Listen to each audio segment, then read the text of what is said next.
সবাইকে শুভ সকাল। আজ আমরা যে মেডিসিন সম্পর্কে আলোচনা করতে যাচ্ছি সেটা হচ্ছে ডাল কামড়া। সাধারণত রাস্টক্স, ডাল কামড়া, নেট্রামসাল প্রায় একই জাতীয় ওষুধ, এই জন্য আমরা পরপর মেডিসিন গুলো আলোচনা করতে যাচ্ছি। গতদিন রাস্টক্স শেষ করা হয়েছিল, আজ ডাল কামড়া।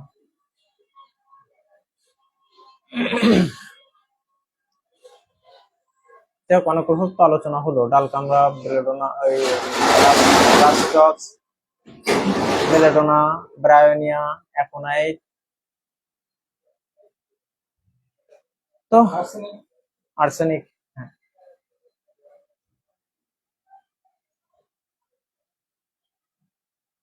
ডাল কামড়া, ডাল কামড়ার অ্যাকশন বা ক্রিয়াক্ষেত্র কোন কোন জায়গায় এটা বেশি কাজ করে, সেটা হচ্ছে সেরিব্রো স্পাইনাল সিস্টেম, যেটা মস্তিষ্কে, এবং মিউকাস ঝিল্লি। মিউকাস ঝিল্লি কোনগুলো, যে আমরা বলেছিলাম যেখানে চর্মের শেষ সেখানে হচ্ছে মিউকাস ঝিল্লি শুরু।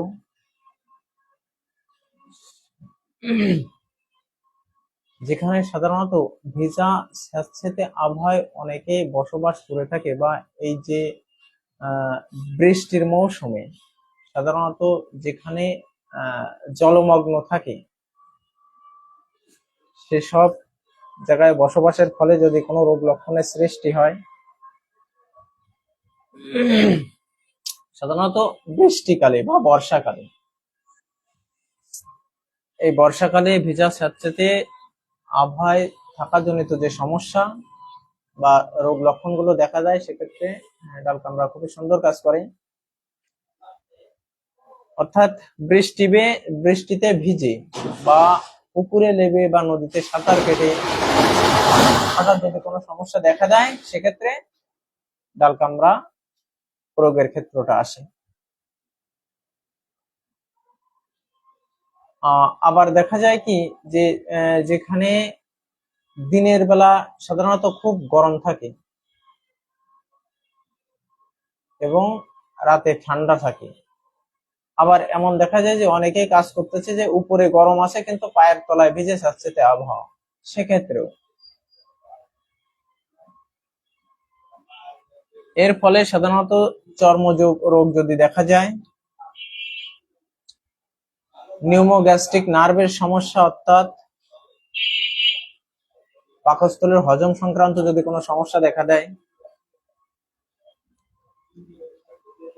এই ভিজাজনিত যদি ফুসফুস সংক্রান্ত কোনো সমস্যা দেখা যায় বা ঠান্ডা লাগে,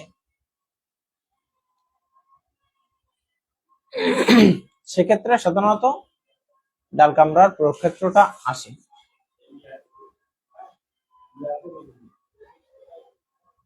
সাধারণত দেখা যায় যে বর্ষার পরে যে আবহাওয়াটা আসে, শরৎকাল সাধারণত,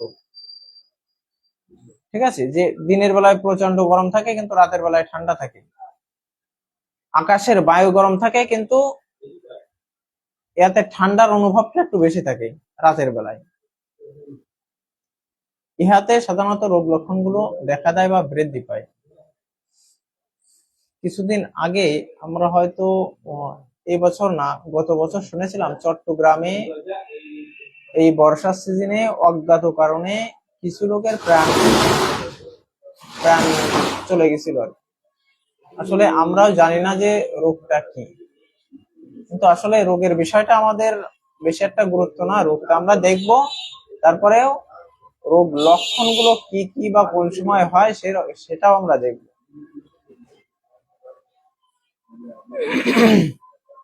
আকাশের বায়ু গরম অবস্থা হইতে হঠাৎ ঠান্ডা ভাব ধারণ করিলে, প্রচন্ড গরম রয়েছে, এবার হঠাৎ করে আকাশে একটু মেঘ হয়ে আর জল বাতাসে একটু ঠান্ডা যে ভাবটা আসে, সে কারণে সাধারণত একটু বৃদ্ধি পায়। ইহাতে সাধারণত সর্বপ্রকার ব্যথা, জ্বর, বাত জ্বর, শরীরে কোনো জায়গায় আড়ষ্টতা বা পক্ষাঘাত করলে আমরা অনেকেই বুঝি না, কিন্তু প্যারালাইজ বললে আমরা খুবই সাধারণভাবে বুঝি। তা পক্ষাঘাত হচ্ছে বাংলা কথা, আর প্যারালাইজড হচ্ছে ইংলিশ কথা বা মেডিকেল কথা ইত্যাদি। তাহলে এটা পক্ষাঘাত দেখা যায় ভিজা স্যাঁতসেঁতে আবহাওয়ায় বসবাসের কারণে, বা ভিজা ঠান্ডা বাতাসে, বা ভিজা ওই সেই হঠাৎ গরম হয়ে হঠাৎ আবার ঠান্ডা আবহাওয়া লেগে যদি এই সমস্যাগুলো দেখা যায়, সেক্ষেত্রে ডাল কামড়ার ক্ষেত্রটা আসে। এর কারণে সাধারণত পিঠে ব্যথা আসতে পারে, পিঠে পৃষ্ঠদেশে বেদনা আসতে পারে, এবং বডির উপরের অংশ পক্ষাঘাত বা প্যারালাইসিসের সমস্যা দেখা দিতে পারে। আবার দেখা যায় যে এই ভিজা স্যাঁতসেঁতে আবহাওয়ার কারণে, বা অনেক স্নান করার পরে, বৃষ্টিতে ভিজার পরে, বা পানিতে বা পুকুরে লাবার পরে, সাঁতার কাটার পরে হঠাৎ করে গলায় ব্যথা শুরু হয়ে যায়। ঠিক আছে, মানে কজেস, আমরা বলতে চাচ্ছি কজেস মানে রোগের কারণটা কি। যদি এইসব কারণে গলায় ব্যথাটা হয়ে থাকে, সেক্ষেত্রে ডাল কামড়া খুবই সুন্দর কাজ করে। এক্ষেত্রে তাহলে গলায় ব্যথা হয়, টনসিলের বৃদ্ধি হতে পারে, তৎসহ জিহ্বাটাও আড়ষ্টের লক্ষণটা দেখা দেয়। অনেক সময় প্যারালাইজড হতে পারে। এই অবস্থায় আসলে ডাল কামড়া ব্যবহার করা যায়। ডাল কামড়ার সাথে কিছু মেডিসিনের একটু সাদৃশ্য লক্ষ্য করা যায়, সেগুলো আমরা একটু পার্থক্যটা নির্ণয় করে নেব। রাস্টাক্স ভিজা সাথে আবহাওয়ায় বৃদ্ধি আছে। আচ্ছা, ব্রাইটা কার্বো এর অল্টারনেটিভ ওষুধ, অর্থাৎ পর্যায়ক্রমে কিছুদিন ডাল কামড়া, কিছুদিন ব্রাইটা কার্বনিকাম, এটাও পর্যায়ক্রমে আসে। ঠিক আছে, এবং পর্যায়ক্রমে ব্যবহারে সুন্দর ফল পাওয়া যায় লক্ষণ অনুযায়ী। আবার ভিজা স্যাঁতসেঁতে আবার আরেকটা মেডিসিন আছে, সেটা হচ্ছে ন্যাকট্রামসাল। ওইগুলো হচ্ছে ডিপ মেডিসিন।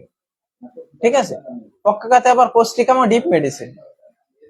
ঠিক আছে, তাহলে প্রথমে সাধারণ আবহাওয়ায় বা ভিজা স্যাঁতসেঁতে আবহাওয়ায় যদি অ্যাকুইড ডিজিজ হয়, তাহলে সেক্ষেত্রে ডাল কামড়া। ঠিক আছে, প্রাডা একটু পরিবর্তন হয়ে আর একটু জটিল পর্যায়ে গেলে সেক্ষেত্রে হচ্ছে রাস্টক্স। ওইটা আরো গভীর পর্যায়ে প্যারালাইজড আকার ধারণ করলে, প্যারালাইজড এর ক্ষেত্রে সেটা হচ্ছে কোস্টিকাম। ঠিক আছে, আর ঠান্ডাজনিত ডিপ মেডিসিন হচ্ছে ন্যাকট্রামসাল। এই ভিজা স্যাঁতসেঁতে আবহাওয়ায় কচু শাক খেলে সহ্য হয় না, জলো খাবার যেগুলো আছে সেগুলো খেলে সহ্য হয় না। এগুলো আমরা পার্থক্য পরে পড়ে নেবো ন্যাকট্রামসাল যখন আলোচনা করব।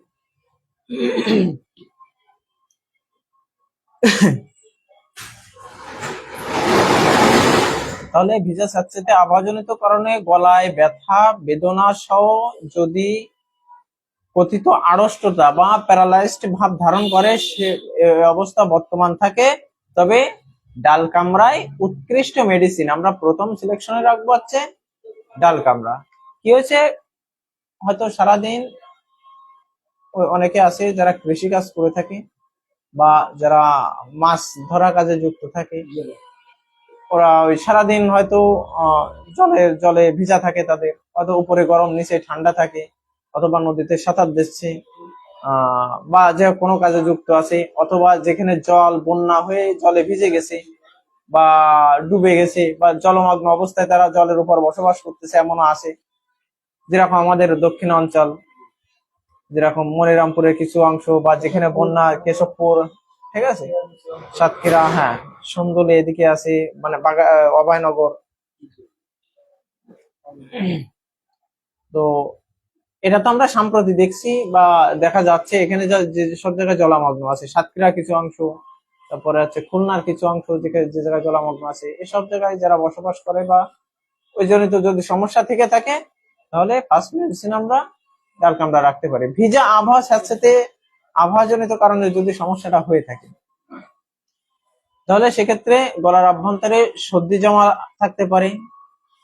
ক্রমে আমাদের ব্রঙ্কাইটা কি ফুসফুসের উপরের অংশ, যেটা একটু এঁকে দেখালে মনে হয় ভালো হয়।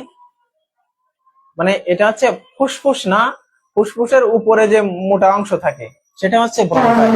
আর ব্রনকাই থেকেই যেটা শুরু হয়ে যায়, এখানে আমরা আঁকাইছিলাম মুখগহ্বর। এই মুখগহ্বর থেকে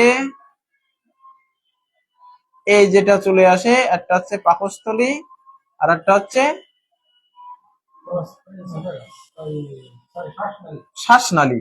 এই শ্বাসনালী, ট্রাকিয়ার পরের অংশে হচ্ছে ব্রনকিয়াল ব্রনকিয়াল টিউব আর কি।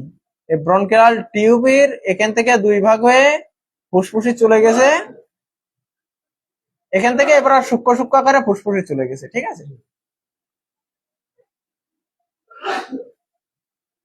আর এখানটা এটা হচ্ছে ব্রনকাই।